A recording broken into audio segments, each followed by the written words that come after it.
gentlemen. It's a great pleasure to welcome you at ECFR's and ESI's public event on online discussion on Europe and the refugee crisis, what needs to be done. It's a great pleasure for me. My name is Piotr Buras. I'm the head of the Warsaw office of the European Council on Foreign Relations, to chair this event and to invite you all to follow it. We have a great panel. I would like to start with a very brief introduction of our guests, of our speakers. In the alphabetical order, I will start with Désir, who has been since July 2021 Senior Vice President for Europe of the International Rescue Committee. This is a major organization dealing with humanitarian aid and providing humanitarian aid for over 40 crisis-affected countries and communities throughout Europe and the Americas. It was founded at the call of Albert Einstein in 1933. But Désir has a long and very interesting career. He was also a member of the European Parliament and, not less importantly, Minister for Europe in the French government in the years 2014, 2017. It's a great pleasure to have you, Alem, with us. Thank you very much, Piotr. We have also Marta Jaroszewicz, who is expert in migration policy, specialized in the migration from Ukraine, if I say so. At least she has devoted a lot of her research to this issue, and she is a senior researcher in the Center for Migration Research at the University of Warsaw. Very warm welcome, Marta, also to you. And last but not least, we have Gerald Knaus with us, who is the chairman of and founder of the European Stability Initiative, a think tank based in Berlin. Gerald is also an expert in migration policies. He's the author of a newly published, 2 years ago, not so much, so very newly, but 2 years ago published book in German, what borders do we need? What kind of borders do we need? Which is devoted to the problem of migration and asylum in Europe, but also beyond Europe. And Gerald is a very frequent commentator and advisor on all issues related to migration and asylum, and it's one of the main architect of the EU-Turkey deal from the year 2016. So this is our great panel, and I'm very much looking forward to the discussion, which is happening, I don't want to say in the middle of the refugee crisis. My worry is that we are only at the beginning of a huge refugee crisis, which is already the largest in Europe since the Second World War, with 3.5 million people who have already left Ukraine as a consequence of the war, and many more displaced internally within Ukraine. We have in Poland, over the last 4 weeks, there have been 2.3 million border crossings. I'm putting this figure because we still do not know exactly how many Ukrainians or people fleeing from Ukraine are at the moment in Poland, but the numbers are of course very, very high, probably 1.5 million, maybe up to 2 million. Probably Marta will be able to tell us, to explain it in more detail. But we have, of course, many hundred thousands of refugees also in other parts of Europe, including such small countries like Moldova or Slovakia, Czech Republic, and others. And from the Polish perspective, I'm speaking to you from Warsaw, from Poland. We can say that Poland has, of course, coped with this refugee crisis in a quite, I would even dare to say, spectacular way, also gaining a lot of respect and admiration across Europe. But as said before, we all believe that we are unfortunately probably at the very beginning of this crisis, and these are the early weeks. And we, as much as we hope that the war in Ukraine comes to an end as soon as possible in a way which would allow Ukrainians to return to their home country and those who still are there to stay there, we of course need to discuss various scenarios. And even if the developments in Ukraine take a very positive turn, as we all of course very much hope, what has happened in the last few weeks, especially in the regard or also in regard to migration flows, would not or could not get easily undone. So we will have to cope with the consequences of what has already happened for many months, if not years, to come. And this daily crisis management and key responses are happening at the moment at the national and local levels. But in our discussion today, we would like to focus on the European reaction to the crisis. And I believe this is a very important question, of course, how Europe, how the European Union as a whole responds to the crisis, because we can assume that individual countries will not be able to effectively manage such huge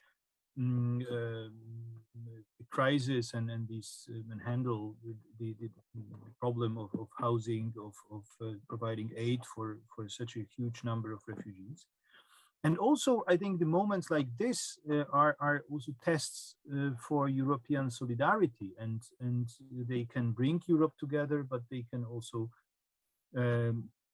drive it apart. And we saw a lot of controversies and a lot of discussions 7 years ago or 6 years ago, 2015, 2016, about relocation, about various forms of solidarity. And so the question is how we will cope with that today.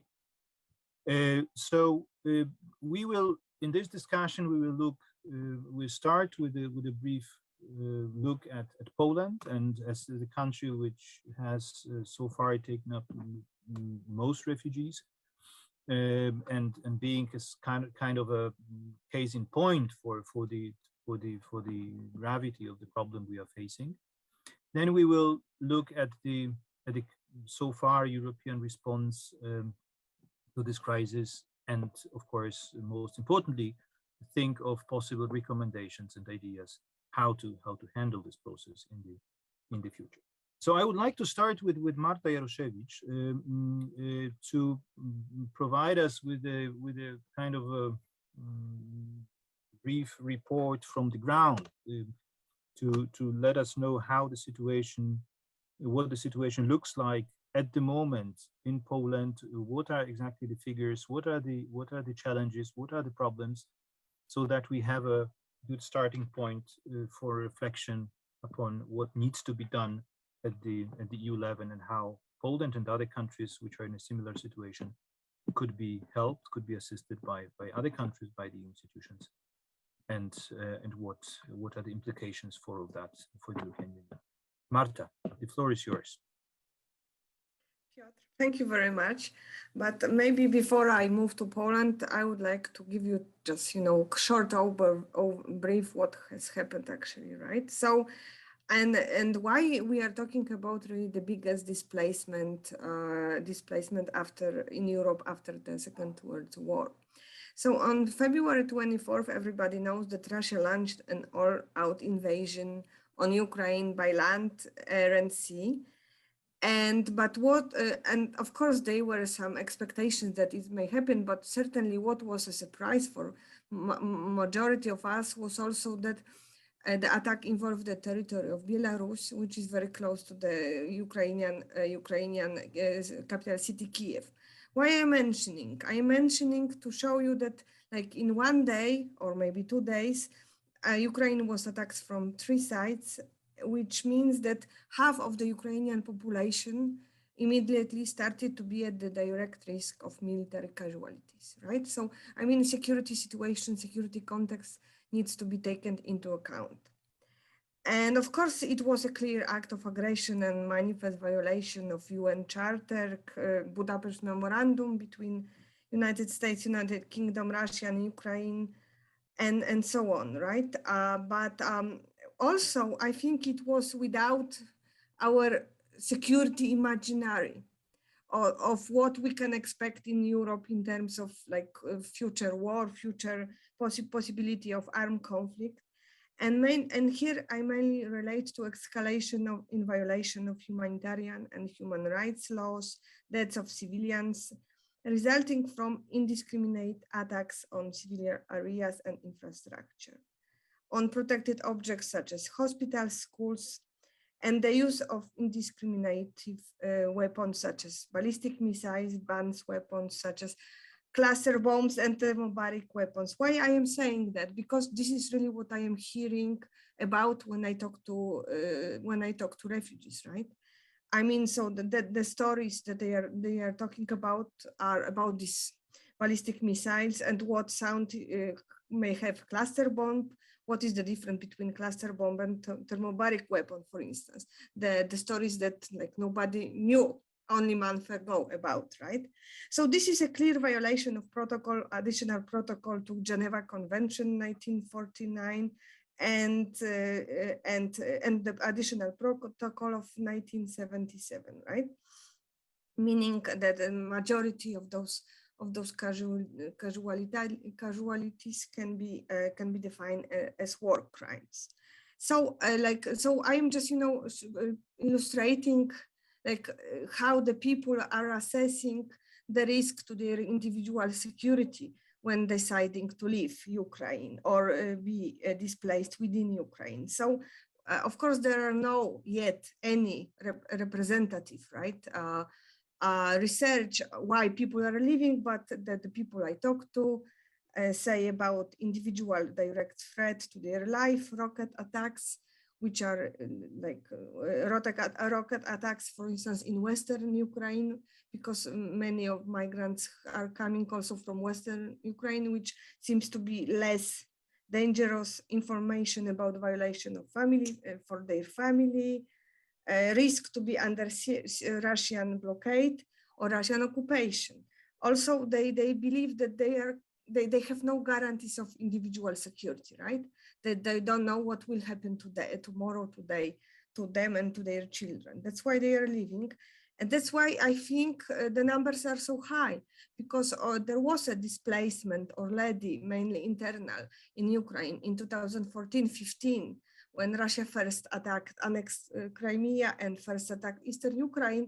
But because it was limited kind of conflict and without use of rockets, right, without missile attacks to such an extent, like majority of the Ukrainian population felt safely.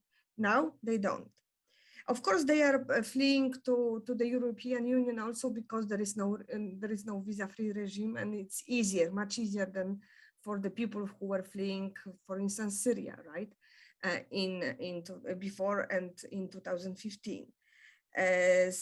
But like for now, around 3.7 million people have to flee the country, and around 7 million are estimated to be displaced internally. But we believe that those numbers are much higher, because UN is reporting that around 13 million people are stranded, meaning that they cannot leave the places that they are staying in. So if they could, maybe they would leave, right? So it means that I think that the numbers for the potential for, at least for internal displacement is much higher. And what is really, I don't know how to say, tragic, right, is that 4.3 million children are affected. And according to UNICEF recent report, this is half of population of children, of Ukrainian children, right? So they are affected already by the war. And Poland accepted the biggest number of Ukrainian refugees, 2.3 million. Why is it so? Like I'm asked quite often, why is it so? I would not say that it's like that our reaction, of course it was spectacular, but it was different from other neighbors.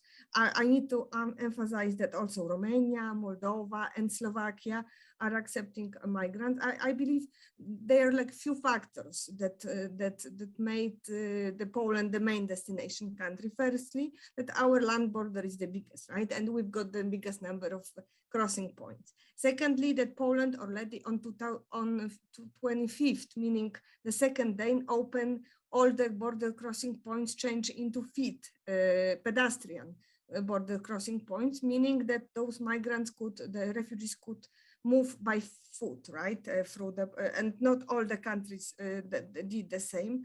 And thirdly, it is very important to underline that there was, before the war, there was, first of all, a huge Ukrainian minority, meaning national Ukrainian minority, right? Because we were neighbors and like we've got common history for thousands of years, right? And secondly, because there was already around 1.5 million Ukrainian labor migrants working in Poland, or the refugees from the previous wave of displacement, 2014, that I mentioned. So meaning that there was a network already, right? And like people, like migration theory is clearly showing that people are living to the places where they at least know somebody. And this is their natural reaction. That's why they left for Poland. Whether Poland was prepared for such a way of refugees, no, but on the other hand, no country would be, right? We had a plan, emergency official, like the government has prepared an official emergency plan for, it was officially called for an unexpected inflow of migrants, right, or refugees. But the plan was prepared for the inflow of circa 30,000 people, more or less. That's why it was not used at all, or in parts only, meaning that of course the government was improvising, right? Meaning that it was using only parts of the plan. And of course, why Poland was relatively successful, at least in a month, right? Or in those three first weeks, was of course the solidarity and the fact that according to different estimates, but there is already research, 2 to 3 million Poles actively engage in assistance, right, to migrants, meaning that like each Pole help, like, so 1 to 1, right? As many migrants came, as many Poles have accepted them, right? There's now, but I was very worrying, I think, in the third week, because then the inflow was very big, but we were really under a huge strain. Now maybe the situation on the one hand is better because the daily inflow is around 20,000, not 200,000 like it was in the first or second week. But on the other hand, we are in the phase that like some stabilization is needed already, right? So people who are staying already for a month, they require access to, for instance, public services. They don't require food and shelter anymore, right? And at the same time, there are no answers to those questions yet. I mean, maybe Poland managed in this first emergency, the hottest emergency phase, but we still don't know what is going on, what will be just, okay, to finish, there is it's called specustawa in Polish, meaning special law in English that has been implemented in the last 2-3 weeks. It's a kind of transposition, maybe I will explain later, of this EU temporary directive. So generally, the Ukrainian citizens are supposed to receive access to different kind of assistance, right? But still, there are huge queues to receive a special number that gives people that assistance. And it's not, I mean, so they don't receive the assistance yet. And secondly, like NGOs and the private people who are accommodating the migrants are under strain now as well, because I mean we are not capable to really help migrants in the long term, right? And there is a need really for like big, I would say, financial assistance to those migrants. I think I will stop here, right, Piotr? Not to speak too long. Thank you. Yes, thank you very much, Marta, for setting the stage for our further discussion. And I would like now to turn to Désir, who visited Poland, I think a couple of weeks ago at the beginning of this crisis. And you have an enormous experience with as politician, as now in your new function as the vice president of the International Rescue Committee with dealing with the humanitarian crisis. I would like to ask you how what were your impressions from Poland, and how you assess the situation now, as also compared to other challenges when it comes to humanitarian aid and refugee crisis is concerned, and how you also assess the so far response of the European Union to the crisis. If you could share a few thoughts before we jump into more detailed discussion. Yes, Piotr, I was there at the border in Poland, the border with Ukraine, as you say, 2 weeks ago or so. And it was a time where there was, as just Marta mentioned, 100,000 new arrivals every day. What I've seen is traumatized people, disoriented.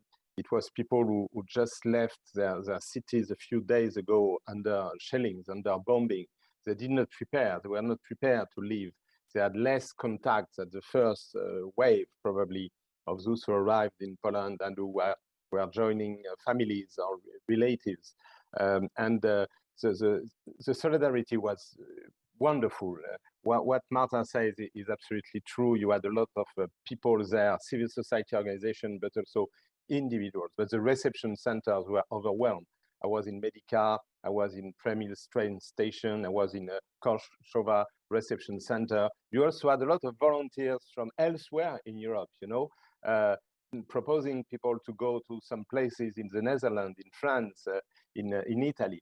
But it was a little bit chaotic, and I also met in Warsaw with the mayor of Warsaw, who told me about the situation in the train stations, including the problems of organization between the local authority and the government, and the fact that at the time there was 300,000 people in Warsaw who were there waiting if they could go to Krakow or go to Berlin station, and there was a lot of need. So we are partnering now with civil society organizations in Poland, especially the Polish Red Cross, but also others, the Polish Forum for Migration, so the city of Warsaw.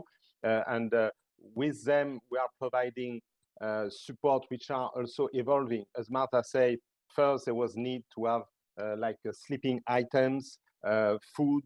Now it's more about cash assistance and also information, legal advice, support, also in terms of psychosocial support for the people.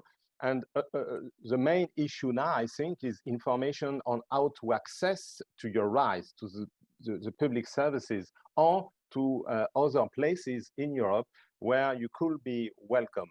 And of course, I will be happy to discuss later in this talk about how Europe has so far handled it, and how we could perhaps, in a way, improve the way it has been done. But I will just say that a lot is at stake in Europe regarding the way we will respond to this unprecedented crisis for the refugees themselves, because of the speed and the level of arrival. I think the UNHCR today says that there was now more than 4 million already people who leave the country, and most of them who enter Europe. But there's also a lot at stake for maintaining unity in Europe, within European societies and between European member states. And we know from previous refugee and migration crises that this is very important. And also a lot at stake for the future of our asylum policies. And depending on the success of the way we will deal with that one, it will be possible or not to reform our asylum policy, which is very much necessary.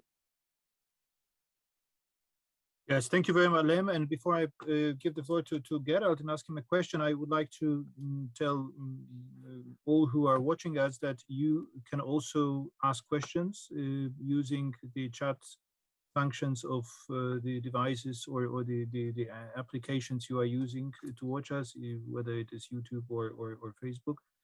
And so please make use of this opportunity. Gerald, you have followed this European, not only followed, but also shaped this European migration and asylum debate over the last decade. And I wanted to ask you how you would see this current crisis with the millions of refugees coming from Ukraine in the context of the previous experience, especially 2015, how these two big crises relate to each other. What are the differences? What are the similarities between these two, both when it comes to the intensity of these crises, their nature, but also the European responses? How would you see this new crisis, yes, in comparison, in relation to the previous one? Well, thank you, Piotr, for this opportunity, and I very much look forward to also to debating these issues. I mean, there really is little to compare. In 2015, people forgot this, but the total number that crossed from Turkey to Greece, and that was the number that then went on to Austria, Germany, Sweden, through the Balkans, in 12 months was almost exactly 1 million people. Before these 12 months, it was 40,000. After these 12 months, it was 30,000. So it was really an exceptional 12 months. Now we've had 1 million people cross the first 3 weeks of the war each week. This is no comparison. I mean, there's been nothing like this since the 1940s. Secondly, there is no sign that this will stop. At the moment, one must expect that more millions will arrive. Why? Well, Marta pointed it out. There are many displaced. The conditions in Ukraine, humanitarian conditions, are deteriorating. We're entering the phase of a war of attrition. And if you are rightly skeptical that an agreement can be found between the Kremlin and the Ukrainian government that is acceptable to both sides, and I don't see that in the near future, then this war of attrition to try to demoralize and well, put enormous pressure on Ukraine on the side of Russia will continue. And that is a war that is of attrition led against civilians. We've seen that in Syria. We've seen that when Aleppo was retaken by Assad with the support of Russia. And we've seen it in Chechnya in previous wars. So we must expect that in the next weeks, more millions of people will come. And we should, although everybody hopes it's not true, everybody, including especially the refugees who come here, who hope that they can return to their husbands, fathers, brothers, relatives, parents. But we must expect that this crisis will last longer. You know, starting, how can you return to Mariupol now? How can you return now to the suburbs of Kiev, which have just been retaken? So let's expect many more millions to come in the next few months.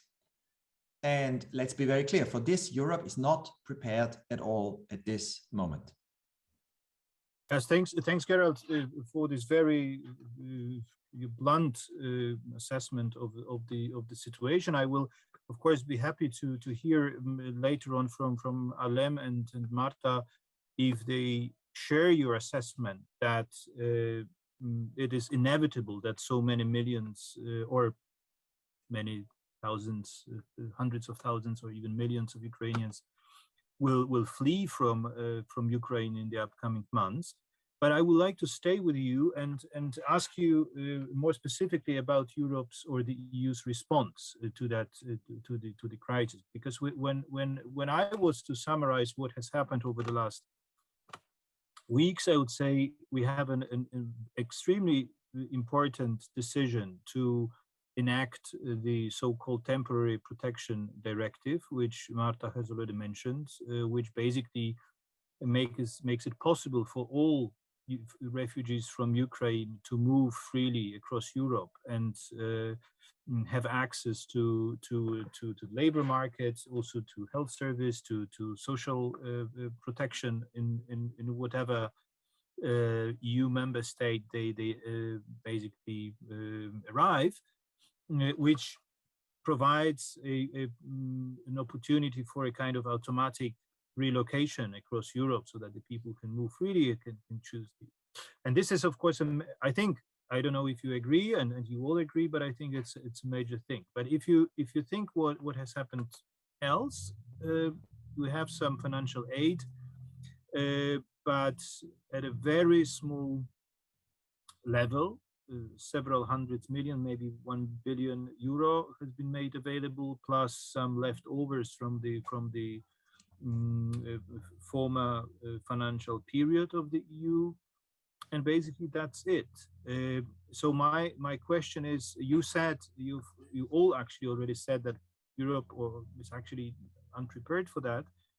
But is this response adequate? Probably it's a rhetorical question, but if it is not adequate to the gravity of the problem, so what needs to be done? I mean, the question of from the title of our event. Thank you, Piotr. I think that is really the key question. I mean, let's agree on the analysis. We don't know how many millions will come. We don't know if they will come in 2 months, 2 millions or more. But it is a crisis for which we need to prepare if we are responsible. So let's discuss what we can do. I mean, this is what my colleagues and myself have done the last few weeks here in Berlin, in Brussels, in Paris, trying to make concrete proposals and trying to mobilize governments. And here are some concrete ideas. I mean, if, let's assume 1 million people comes in the next month, they arrive in Moldova. We don't know how the Battle of Odessa, when it will start, if it will start, but there could be a large increase quickly, or as at present, or they will arrive to Poland, Slovakia, Hungary, the Czech Republic, as they have, or Romania.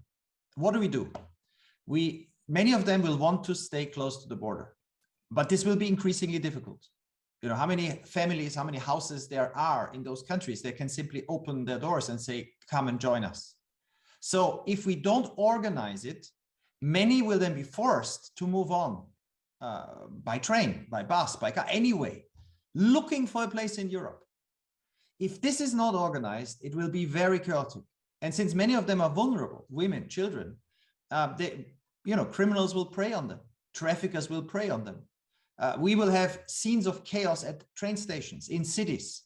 We will have people sleeping in the street. All of which will then be fed by Putin's friends in Europe. They will be feeding the propaganda that states are losing control. We already see this. I mean, they're very silent the last few weeks, but they will use this to try to create an atmosphere against governments among EU states. They will try to trigger debates. Oh, this is unfair. Why is everybody here and not there? And they will probably argue, with Russian support, that Europe should put pressure on the Ukrainian government to make any peace agreement, to just have the refugees go back home. And this would be very, very dangerous. So we need to organize the transfer of refugees to places where they are safe, where they have a place in school, where they have a roof over their head. And if this is many more millions coming, this cannot be in Poland or Slovakia or Romania. So we need to organize relocation. Now, how do we do that? We can't do it. We've seen 6 years of failure with any of the relocation schemes we had in the past. They never, I mean, I studied them. I don't need to go into details. They never worked.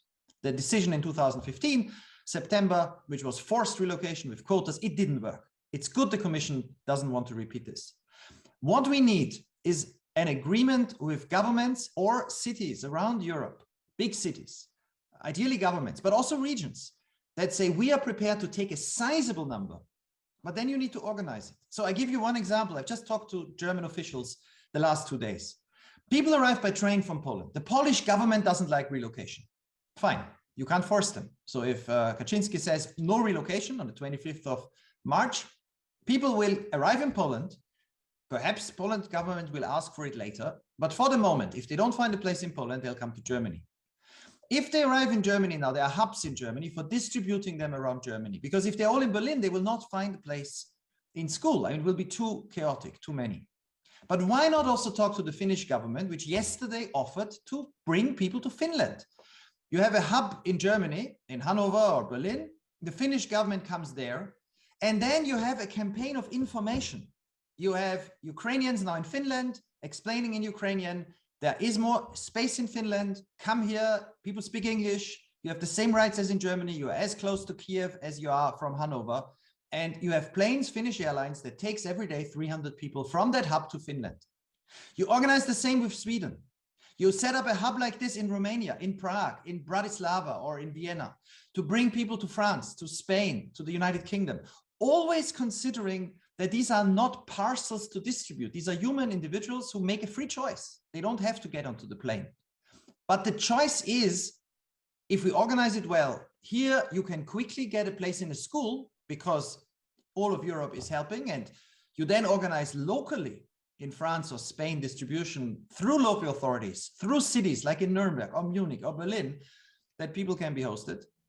Or it will be much more difficult, because if another 3 million arrive, I mean, this will mean in Germany that people will be staying in mass accommodation. You know, they are thinking about taking grounds for fairs and putting beds on the ground. You know, this is not the reception that we want. And even that would create enormous pressure.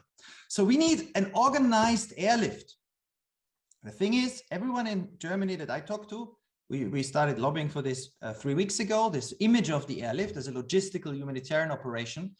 In Germany, all the parties are in favor. They started a small airlift with Moldova, but it's for a few thousand people.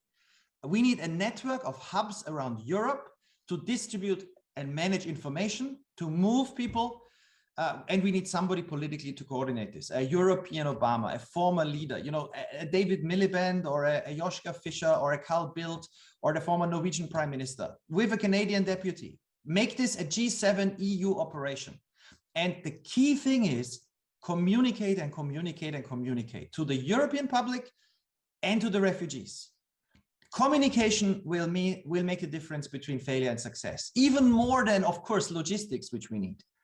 And final point, if we don't communicate well, if we don't manage this well, the mood will shift in a few weeks' time in some countries. Ukraine will no longer be top of the news in Spain or perhaps even France. People will get used to the atrocities. We've seen it in Bosnia in the 3-year-long war, which I followed. Then it will be harder to mobilize empathy. And then the countries where people arrive will be left on them by themselves. Moods will change. I've seen it in Turkey, where everybody was as welcoming as in Poland. But then people realized people are going to stay, and then tension arose because there was no real solidarity. So let's move fast on this. An airlift, a system of hubs, political steering, and a communication strategy, and a fund that is sizable enough. You know, the European Union, last point, funds for resettlement 10,000 euros per person. Well, let's in this case say at least 5,000 euros per person that should be given to the municipalities or cities where people are registering and stay. Now, if we have 10 million people arriving, which is, you know, the absolute nightmare scenario, but it's not totally implausible. 10 million, 5,000 euros, that's 50 billion. If we have 5 million people arriving, better, then we have this money for 2 years. But let's create that European fund. Again, the experiences from Turkey. But let's think in the right dimensions of the problem. This is the biggest humanitarian catastrophe in the history of the European Union and in Europe since the 1940s. Yes, thank you very much, Gerald, and especially for this very concrete proposal which you laid out in your recent publication published by ESI. I would like to ask Harlem what you make out of it. I mean, do you think it is feasible? It is sensible to go for that? There are some concerns. For example, one of our persons watching our discussion wrote that should we be relocating people who may not want to go? There are good reasons why many of these people want to stay in Poland and closer to Ukrainian existing communities. One gets the impression that this debate is at risk of being hijacked by broader concerns about refugee policy in Europe. Cursory experience from some people, organization, and shows that many Ukrainians who left are now making their way back to Poland. Are we getting this right? So what is your opinion about this proposal, and what else perhaps you think Europe should be doing? Yes. So first, I want to thank Gerald Knows for launching this idea in the discussion in the past days and weeks, and we have been discussing it when I was in Berlin a few days ago. And of course, as he just recalled it, it has to be based on a voluntary choice of the refugees. But I think it is very much necessary, and I would perhaps just add some complement to this idea. It is necessary because we have seen an impressive tide of solidarity from civil society, citizen, local authority all over Europe. We have seen government taking good legal decisions with the temporary protection directive, which make a big difference with the way other refugees were dealt with previous years. There is some financial decisions which were announced also, even if I agree with Karl that it's not enough. And now there is a beginning of discussion about coordination. But we need to do much more. Why? First, because I fully agree with the diagnosis which was made by Marta and Gerald. We are just at the beginning of this crisis, even if we don't know how many more internally displaced people who are now still in Ukraine will come to Europe. But the simple fact that there is 4 million people who are now in Europe, and that most of them will not be able to return to Ukraine soon, and that they will need to stay in Europe, and that most of them are still in the neighboring countries, while there is a lot of people who are ready to welcome them elsewhere, make it necessary to reinforce the coordination. Second, there is a risk, if we don't act very quickly, to go to the point of a kind of compassion fatigue, the point where even the people who are ready to open their doors, their rooms, they are overwhelmed. They don't know exactly what to do. And then you have the beginning of discontent and of division in society. And so what we must absolutely avoid, the two main errors of 2015, 2016 that we must not reproduce are first the lack of anticipation.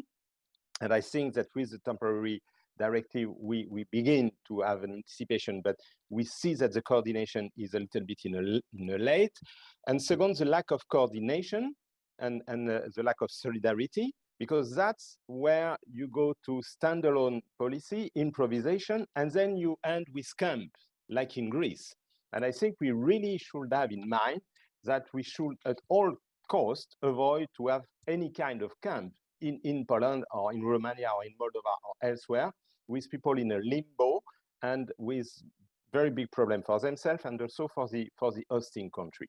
So what should be done? I would say, first, continuing to support neighboring states like Poland, because as Marta recalled, there is a lot of people, and some comment on the chat, there is people who will want to stay near Ukraine, and there will be a need for sustainable support for countries like Poland to welcome and integrate refugees. Second, and that's also support to the neighboring states, to put in place this mechanism of resettlement, of information, of hubs, of coordination, and to organize it swiftly and quickly. And I think that the proposals by Gerald are very concrete and very good. Three, it's to work on integration, and integration must start from day one. That's really our experience at the IRC, at the International Rescue Committee, where we have developed programs for integration of Syrian refugees and others, for example, in Germany or in the UK. And it is absolutely sure that regarding schooling, of course, of children, here we have half of the refugees who are children, regarding acquisition of language skill, support and information to access to the labor market. All of this, if you don't start very quickly, it becomes very difficult for the refugees to be successful in their integration. Refugees need a roof, but first they don't need just to be in a reception center or in some one place. They need their own place, but they need much more. They need information, they need access to the social system, they need to be part of the society, and then it will bring a lot, by the way, to our societies.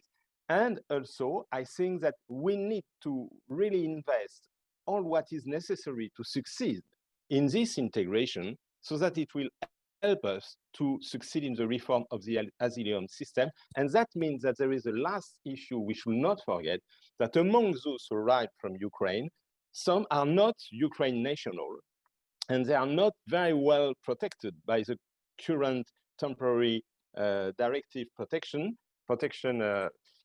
which was activated. And so I think there should be also a clarification on the fact that all those who had to flee the war and its consequences in Ukraine must be included in this plan and must be treated the same way when they arrived in Europe. If they want to return to their own country, I've heard about Indian students, for example, okay, but if they want to stay and for any reason they cannot, or they don't want to return to their country and they have to stay in Europe, we should ensure that they will be treated the same way and that we don't have some kind of, I would say black hole appearing in this integration process, which will create the same kind of political problems that we want to avoid.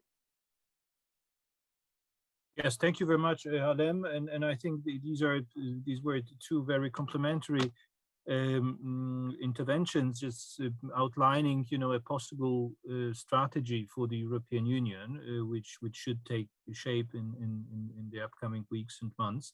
And I'm wondering, Marta, what are you making out of it and how you see it from the Polish perspective? Because Poland is the country which is most hit at the moment by the crisis, but Polish government has been rather hesitant to request such a support. Gerald and Harlem have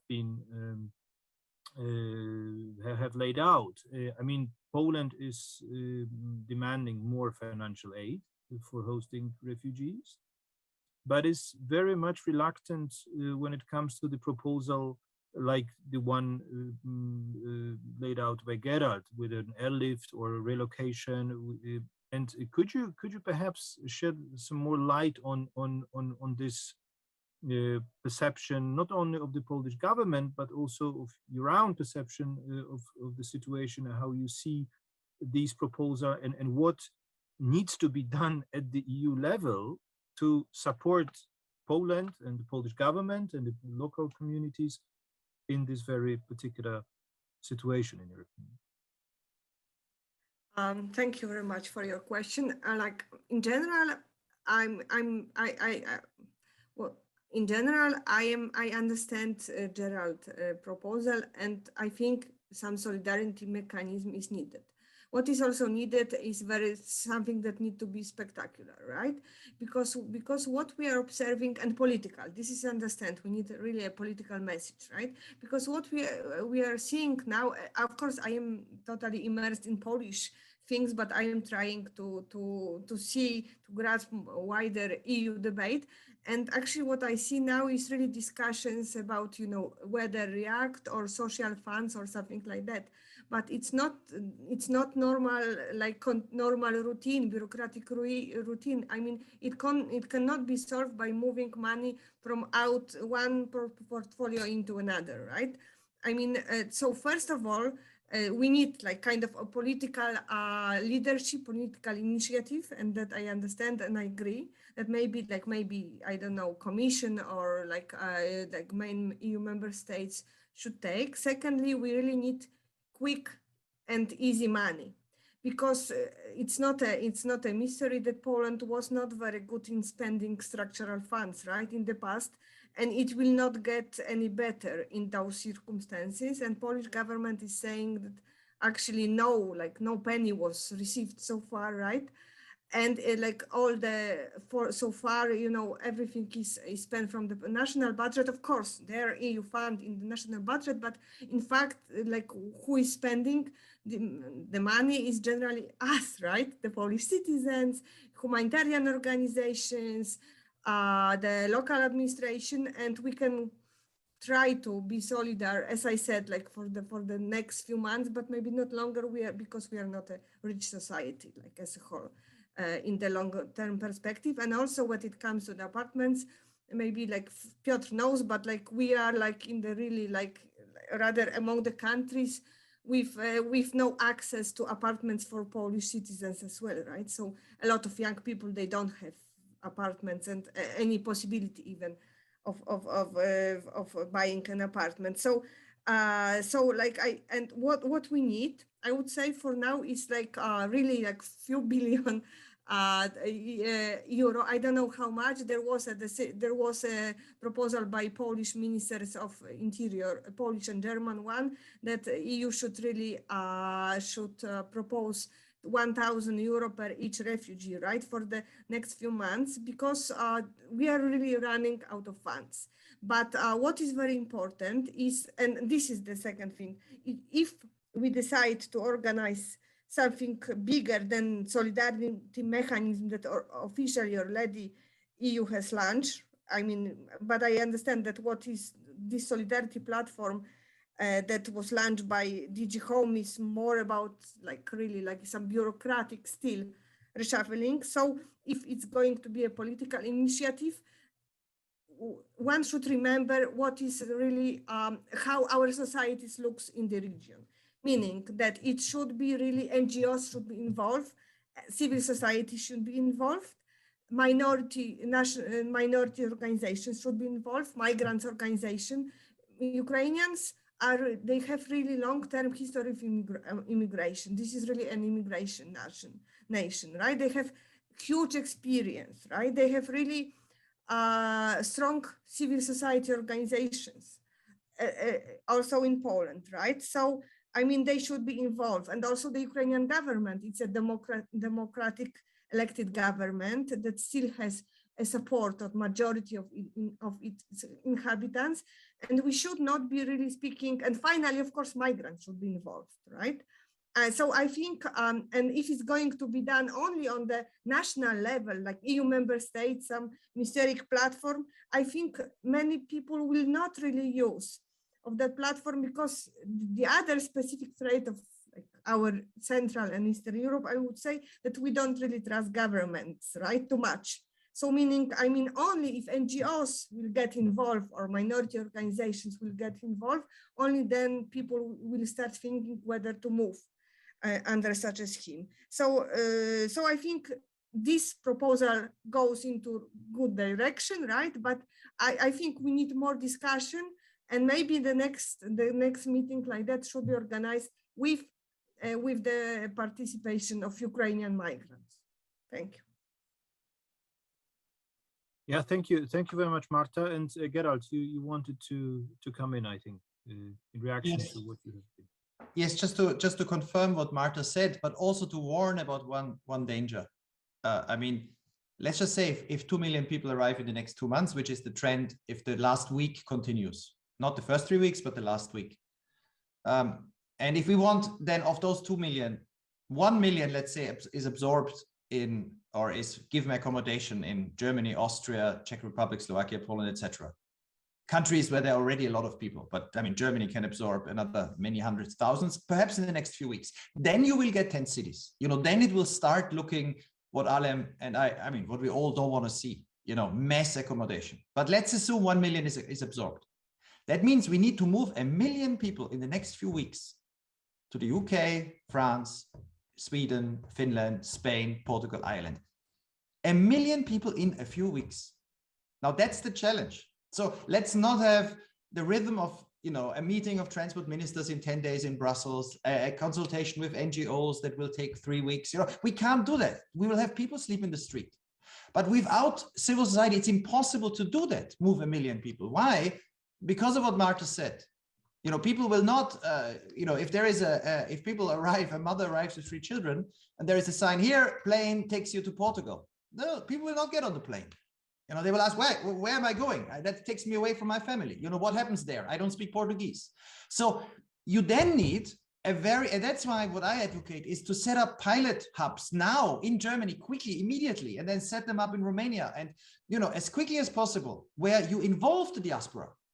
You know, to get people who arrive in Germany to tell them, you know, you might want to go to Finland or Sweden, countries that are open, that have capacity and experience. Involve the Ukrainians in Finland and Sweden to explain to Ukrainians in Ukrainian language, listen, this is what expects you here. we will help you, so that we can then, that people have trust. People are not parcels. We cannot move them around like we move around mail. That doesn't work. People will not, they will jump off the bus. And let's be clear too, the first trains or the first planes that will take off will be half empty. That's always the case. You need to establish trust that it works.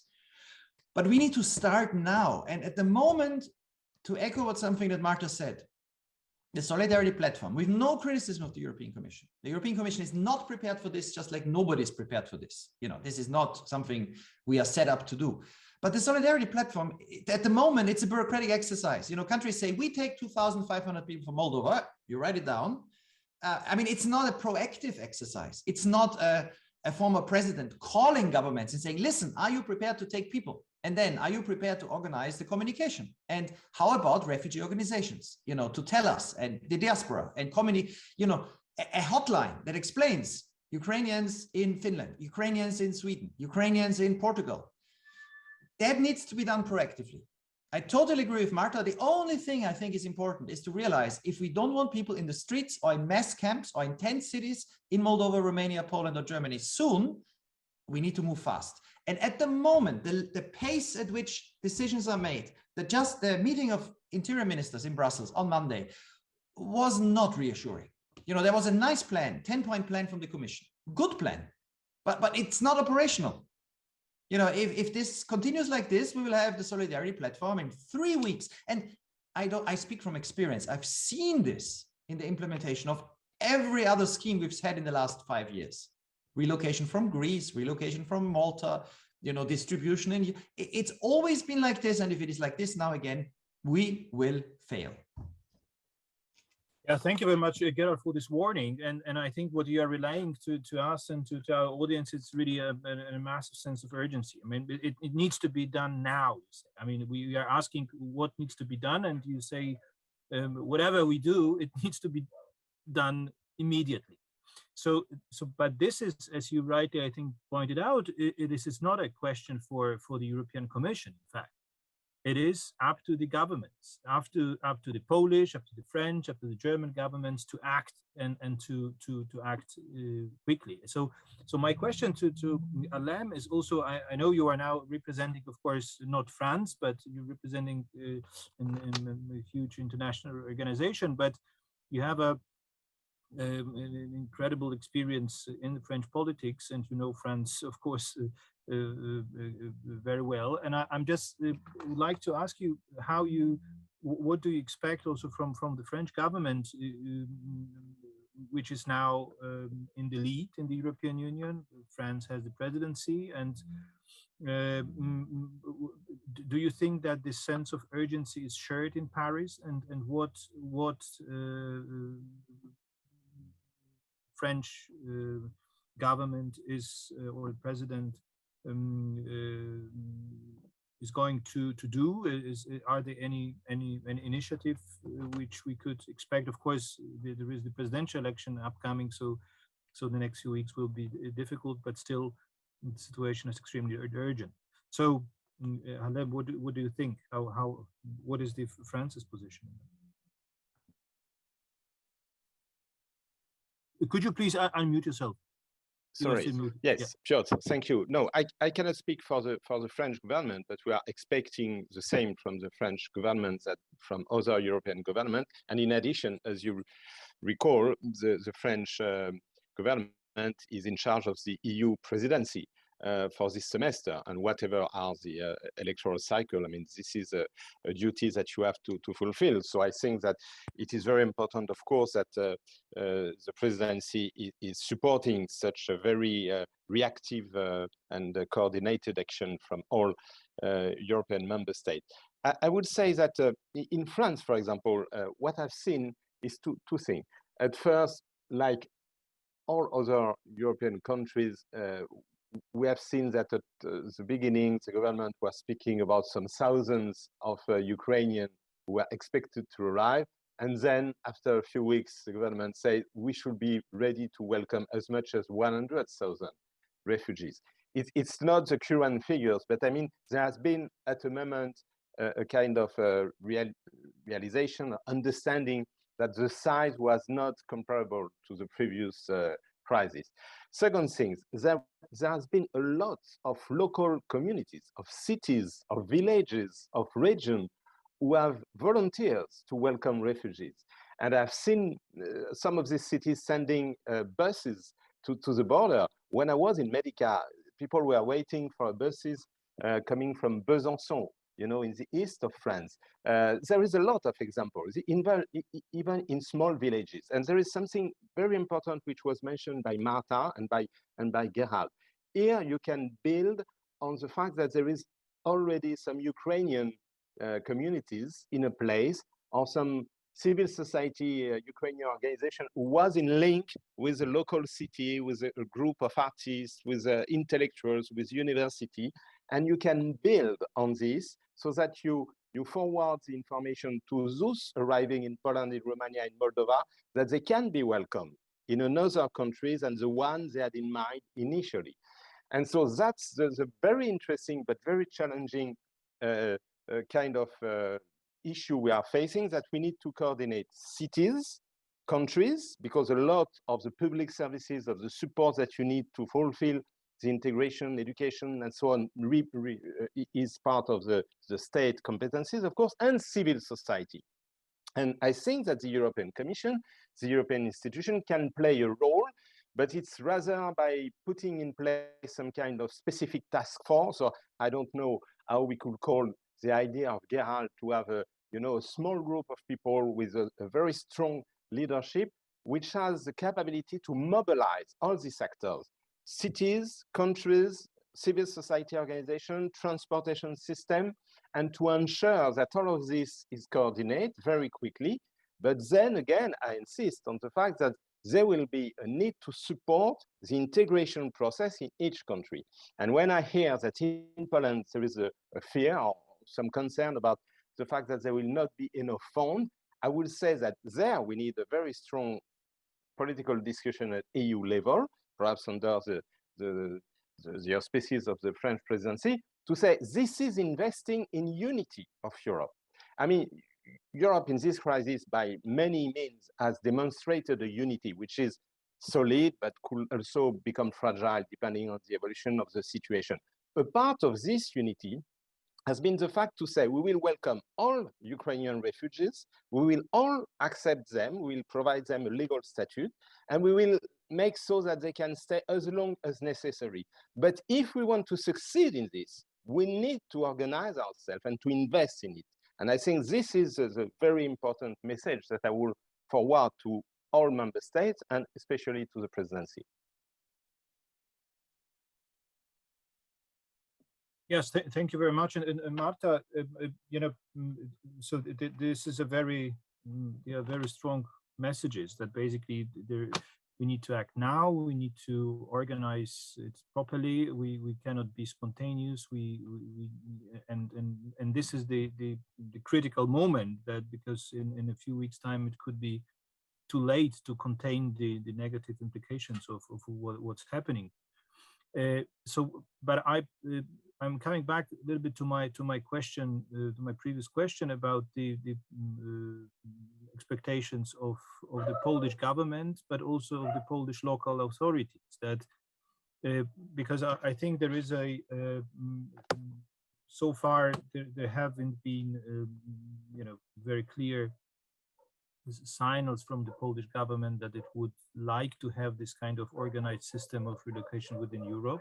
But maybe it will come. Maybe some other countries can lead by example, or like I don't know if it works in Moldova. Maybe it will be a lesson which can be learned also in Poland, and we can become more interested. But I'm just wondering to what extent also to what extent, in your opinion, it requires really a coordination at the national level, and how much can be done also at the local level, or at the level of the local authorities. It has been already mentioned by Harlem and by Gerald that the big cities are particularly affected by the crisis, and they need to cope with the highest numbers. perhaps a network of big cities could be a solution to coordinate, or are the national governments absolutely needed for that? So it's of course not only a question for Marta, but also to the others speakers. But Marta, if you want to come in, and of course if you want to react to other issues, please do. Yes, maybe firstly answering your question, and then maybe a remark like more loosely directed to what you ask.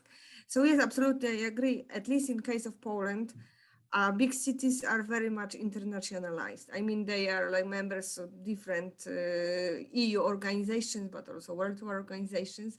And the local authorities are working directly with other local authorities. And we already in our Center for Migration Studies organized several seminars with the representatives of different cities. I remember colleagues from Athens, they were telling us, because we were asking, of course, what, I don't know, Rome, Athens did, right, in 2015. It was for us natural to ask those colleagues. They were saying, you know, governments go and pass and the political mood changes, but refugees are in our cities, right? So of course we need to be proactive, and we need to be more proactive than the national governments, right? I mean, we don't have the luxury not to be proactive, right? So I believe that cities, this is what you are saying, this is really very important. And also because cities are more willing to co-opt civil society organizations, minority organizations.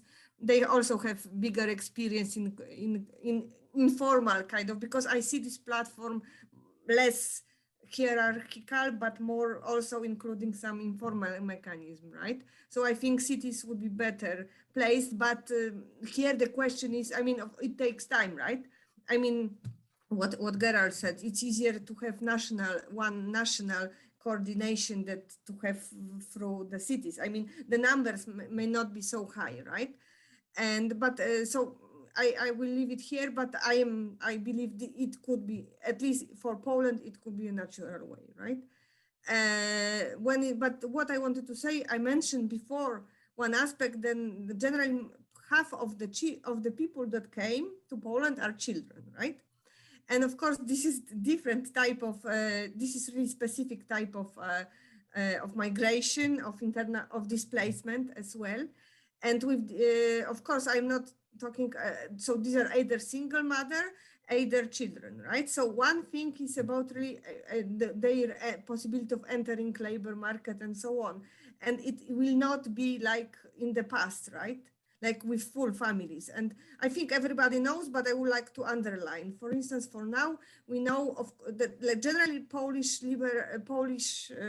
labor market is quite open. There are many places that could be filled by migrants, but so far the levels are very moderate. I think only a few thousand, maybe 10, maybe 15,000 of those people who came already got jobs. I mean, it's not possible for those women really to easily access the labor market, not only because they need to take care of their children, but also because there is a structural this balance between the offers that are at the market and the jobs that they can do. But now the children. So generally, like what is important, and I am telling you from my experience speaking to those people, right?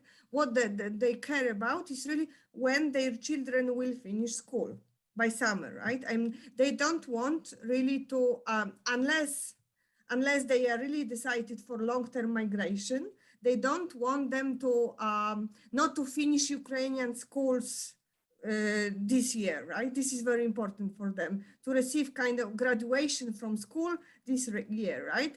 And this is also what the Ukrainian government is discussing with the Polish one. It seems that it will be very difficult, but this is what they really want. I mean, some dual kind of education, at least for the first period, right? And also that Ukrainian language could be taught, that they will not lose their national identity and possibility to cultivate their national identity in the future. And this is when I talk to them, would you go, I don't know, to Finland, to Sweden or somewhere? They said, yes, but I am afraid that yes, those kind of that kind of assistance will not be granted, right? So of course it's easier on the bilateral level, but yes, you are right. At the moment when nothing is provided, maybe it doesn't matter so much. But on the other hand, it matters a lot for those people because they were not intended to live, right? So they want to keep their national identity. And the final thing is that Ukraine is really before the war, Ukraine was the society with one of the oldest societies and with the quickly decreasing number of population, right? So it's really depopulating very quickly. And Ukraine is having a lot of not only old people, but also disabled people, right? And according to different estimates, there are like 2-3 million disabled people who need assistance, right? And certainly it's very costly and like it requires special mechanism because it cannot be done on the labor market type of thinking, right? Of course they need assistance, right? And I think relocation in case of those vulnerable people, disabled people, it should be a priority. Thank you very much. Thank you very much, Marta. And I would like to give the floor to Gerald, who certainly want to react to your previous intervention. But I would like to also quote from our chat a question from one of our participants who asked about the differences between how the previous migration wave 2015 was approached by Europeans and the current refugee crisis. That basically there is this the welcoming of Ukrainians is especially in Poland. I think probably it refers to the Polish case. So the welcoming of Ukrainians is spectacular, while there were lots of hesitations to accept any Syrian refugees. And is it just about, the person asking the question is using the word racism? I mean, is it racist, or or is it just about the question of ethnicity and origins of the people, or are other reasons for that the reactions are so different? So if you have any of you, I'm just throwing it into the debate. If you want to address this issue, please do. If not, just continue. Maybe I will just add one question, one quick remark. So I believe that Polish society is not racist. I believe that Polish society is quite open, but of course it's easily to be manipulated by the politicians. And certainly 2015 was not the bravest moment in our history, right? But we can start building, not even building, but coming back to the old traditions, because remember, Piotr, Poland in the past was always a multinational society, right? And we do have this experience and maybe some cultural codes, but it takes time. Second thing, of course, Ukrainians are closer culturally, culturally or linguistically. So it's true, but I still believe also what Alan said about these other people of other nationalities coming to Poland, right? I believe those people are accepted better now than the people that were coming in 2015 by the Polish society. So I hope that, and I believe this solidarity move also includes those people of other nationalities. Thank you. Yes, Carol. Well, a very, very short remark on this, because I think whether we will look back at the reception of millions of Ukrainians as a success or not is yet to be decided. I mean, if there was a massive outpouring of empathy for Syrians arriving in Germany, and not for 2 weeks, but for a year, a huge number of people were welcomed by civil society all throughout Germany and Sweden and Austria. You have still the refugee groups that are looking, and there was a very large number. It was the biggest movement into the European Union in decades. This is much, much bigger. But the reality is that it needs to be managed well. What kills empathy is fear, and fear is produced by chaos. And chaos is produced by the sense that states and governments lose control. The biggest difference with the Ukrainians is a decision taken years ago that they have visa-free travel. So nobody enters illegally, everybody, or irregularly, everybody comes in legally. And the only decision the EU had to take, actually, at the beginning was, do we close the border? And nobody recommended that. Nobody, rightly, wonderfully. So if you don't close the border, if there's visa-free travel and it will remain visa-free travel, then the only question is, how do you deal with whatever number arrives regularly? Now, if people arrive regularly in the numbers that we've seen, you can't do an asylum system because it's pointless. They will stay anyways. You can't return them. And you would destroy any asylum system if you have to deal with 1 million people in a week. So the right decision, historic decision was taken for the temporary protection directive, a great decision by interior ministers, but really there was no alternative. It was the right decision, but it was also an inevitable decision, right? So this decision creates, and now back to what we can do, a wonderful basis for doing something unprecedented. The reality is that if today the city of Madrid or the region of Catalonia or Ireland say, we are ready to welcome 20, 30, 40,000 people in the next few weeks, then there's no need for any decision by any government. Spain doesn't need to approve. It has already approved. Anybody who gets to Madrid can stay and has the same rights. What we need to do is communicate this to people and then make sure that these rights are realized and then bring people there. That's wonderful. The whole initiative of NGOs for years that we should allow bottom-up solidarity, that cities can help. Now is the moment to prove that it can work because we have a legal basis. But what we also see is that without organization, it won't work. And so one thing that is high-level coordinating, political coordination should also do, and that NGOs and the media and anybody in the cultural industries, filmmakers, documentary makers, artists can do, is share stories of what works. Friends tell me they arrived in Prague. There is a kindergarten for Ukrainians in every district of Prague. They handed over their 3-year-old daughter a day after they arrived in Prague, and it works. Brilliant. Well, let's make a 2-minute film about this and share it all around Europe on the internet. In Austria or in Berlin, there's a great flexibility to try to give labor permissions to work, which is a legal right, to make this possible quickly. Well, if it works, let's share this. Let's share stories of Polish cities, of Munich, of Berlin, of how it works, that you can have a system where locally, this cannot be centralized, but locally people say, we have place in our apartments. They alert a platform, and the city government can then make sure that it checks who these people are, right? So we have a platform in Germany, unterkunftukraine.de, and 360,000 people registered, and very few people have been placed because it's too big, it's centralized, it doesn't work. But if you do the same in Munich and Nuremberg, it works very well, right? So let's coordinate, let's have a big picture story. We need billions. Let's find a fund of 25 billion or 50 billion and then see how much we will need. We need quick mobilization of money. We need an airlift with all the things we've discussed, communication. We need offers of cities, governments, and regions to take people.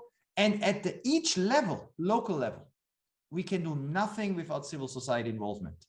But if we do all of this, and this would be the biggest logistical humanitarian operation in Europe since the Berlin airlift of 1948, which was then also against Stalin's blackmail. He was trying to test the West, blockading 2.5 million people and say, listen, these people will not get supplies unless you give in.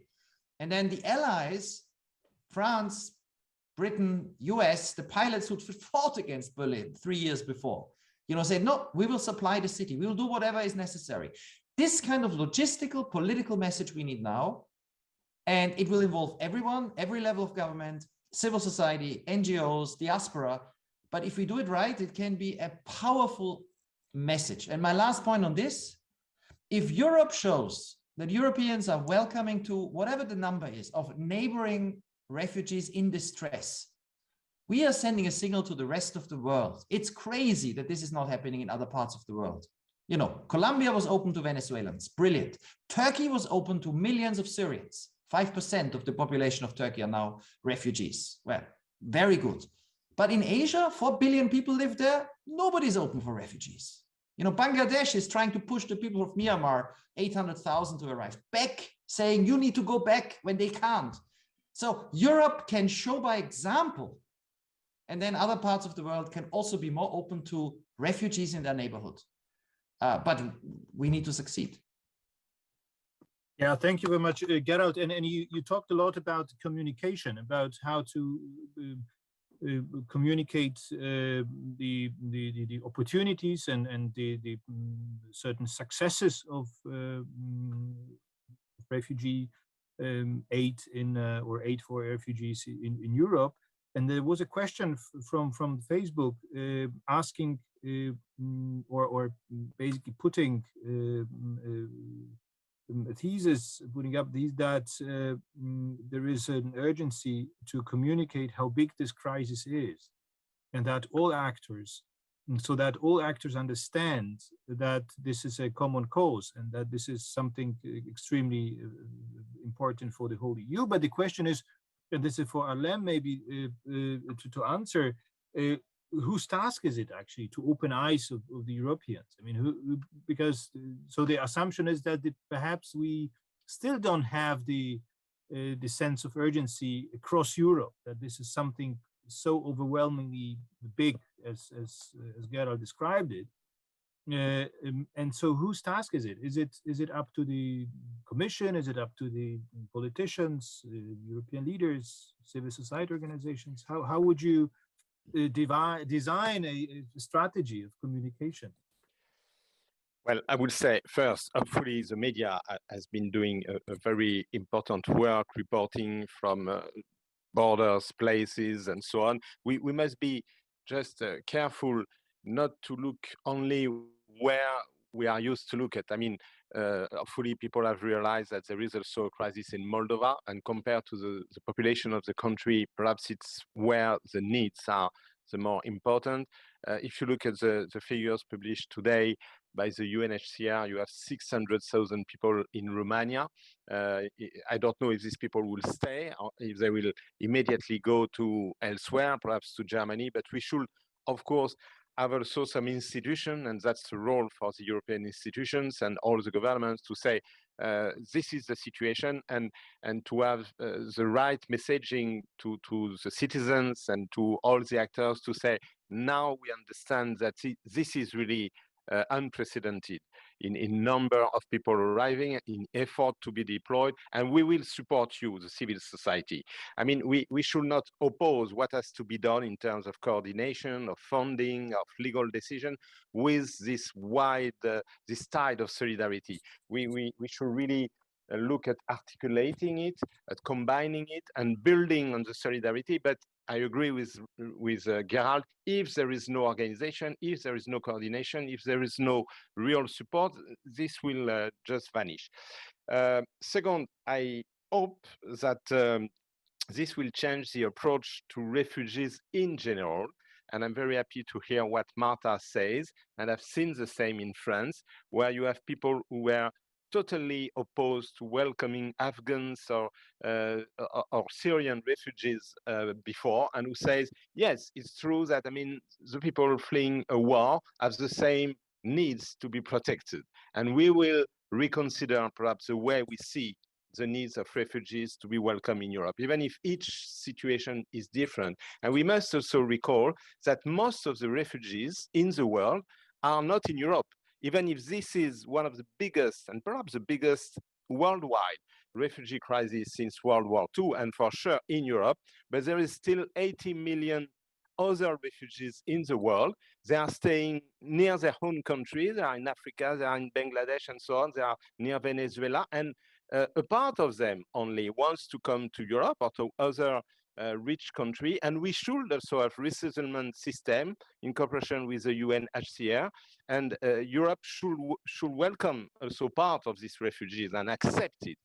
Thirdly, there is still 160,000 refugees from 2015-2016 who are in a limbo in Greece. So some of them are fine with staying in Greece, and they are now in integration programs in Greece, but some are still in camps. This is not possible to continue like that. So I think at the same time that we are dealing with this mobilization for welcoming refugees from Ukraine, we should also say we should help Greece and solve this problem.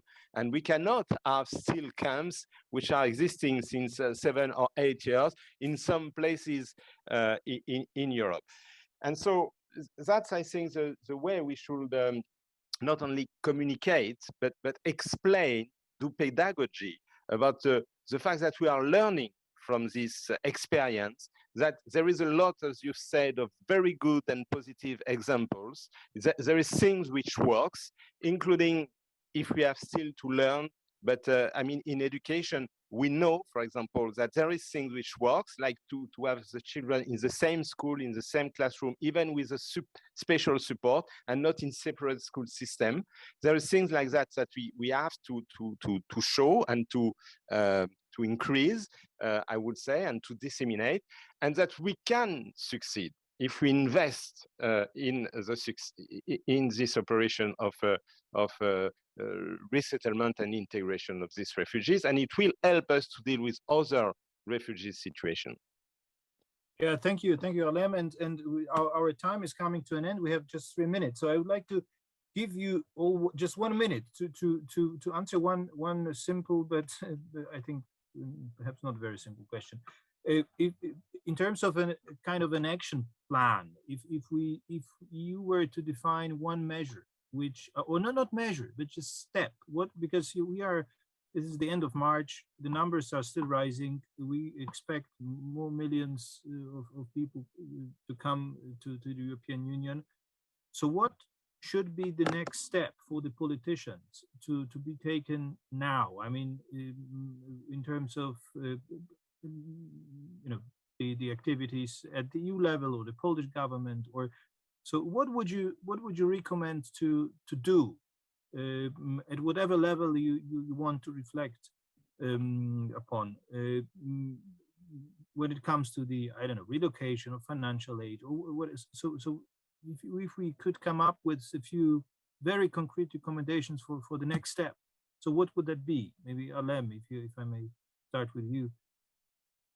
I would say integration starts from day one. So you cannot say I will wait for 2-3 weeks with people still in reception centers somewhere in Romania, in Moldova, or in Poland waiting. I mean, we have from day one to think about ensuring that with the right information, that's what they need first. They will be welcome somewhere, and from day one, you will provide to them all their social rights, the scholarization, and the support to access to labor market. Right. Thank you very much. So integration now, start now. Marta, what is your suggestion? If you don't mind, I have to. Please. Okay, so first for Poland, like for Poland as the most affected country, right? For Poland, what we need is really, we need to move from this emergency improvisation mode to more stabilization mode of like coordinated assistance towards refugees. And here we need really the assistance of the EU, of the international organizations, of other countries, civil society, and everybody, I would say. So this is the second thing is about really the solidarity at the EU level. I think this is really a momentum for us, also for Polish society and Polish government to kind of grasp the moment. And I agree that some more solidarity in terms of, I don't like this word as well, relocation, but like voluntary movement of migrants within the EU, and that Poland, if not the government, that at least Polish cities and civil society should play a big role in that. Thank you. Yes, thank you very much. And Gerald, last word for you. You have already made a number of recommendations, but what is the most important one from whatever you said?